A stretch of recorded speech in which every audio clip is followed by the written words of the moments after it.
একটা ছোট্ট হাদিস শেয়ার করি, সহিহ মুসলিমে এসেছে। রাসূল সাল্লাল্লাহু আলাইহি ওয়াসাল্লাম একবার সাহাবাদেরকে বললেন, ইন্না মিনাশ শাজারি শাজারাতান লা ইয়াসকুতু ওয়ারাকুহা মাসালুহা মাসালুল মুসলিম। রাসূল সাল্লাল্লাহু আলাইহি ওয়াসাল্লাম জিজ্ঞেস করলেন, তোমরা কি কেউ বলতে পারবা বৃক্ষরাজির মধ্যে একটা বৃক্ষ আছে, মানে গাছের মধ্যে একটা গাছ আছে যেই গাছের কখনো পাতা ঝরে না, ওই গাছের পাতা কখনো ঝরে না। এর দৃষ্টান্ত হচ্ছে মুসলিমের দৃষ্টান্তের মতো।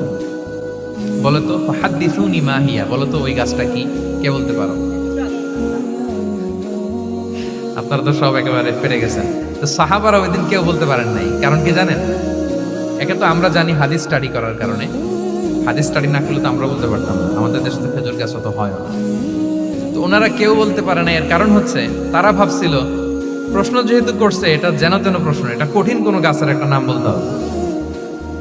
তো বাড়ির পাশে যে খেজুর গাছ, মদিনার অলিতে গলিতে যে খেজুর গাছ ভর্তি, এই দিকে আর ওনাদের অ্যাটেনশন যায় না। ওনারা চলে গেছে মরুভূমিতে, ইয়ামানে, তারপর একেবারে ডেজার্টের মাঝখানে কি কি ক্যাকটাস, গুলমলতা, কি কি গাছ আছে ওগুলো আওড়াচ্ছে মনে মনে।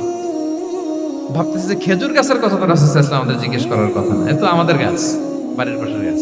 তো কেউই আর বলতে পারে নাই। এরপর রাসূল সাল্লাল্লাহু আলাইহি ওয়াসাল্লাম যখন দেখলেন সবাই অপারগ, রাসূল সাল্লাল্লাহু আলাইহি ওয়াসাল্লাম বললেন, ইন্নাহা আন-নাখলা, এটা হচ্ছে খেজুর গাছ, ডেট প্লান্ট। তো আব্দুল্লাহ ইবনে উমর রাদিয়াল্লাহু তাআলা আনহু বাড়িতে যাওয়ার পরে ওমরে ফারুককে তার বাবাকে বললেন যে, বাবা, আজকে তো রাসূল সাল্লাল্লাহু আলাইহি ওয়াসাল্লাম প্রশ্ন ছুড়ে দিলেন, আপনারা যে কেউ পারলেন না, উত্তরটা কিন্তু আমি পারতাম। তো ওমরে ফারুক বললেন, বলো কি তুমি পারতা? তো বললা না কেন? তুমি আজকে উত্তর দিতে পারলে তো রাসূলের সামনে আমার বুকটা এত বড় হয়ে যেত। মানে লাল উট পেলে আরবরা যেই খুশি, আমি এর চেয়ে বেশি খুশি হতাম।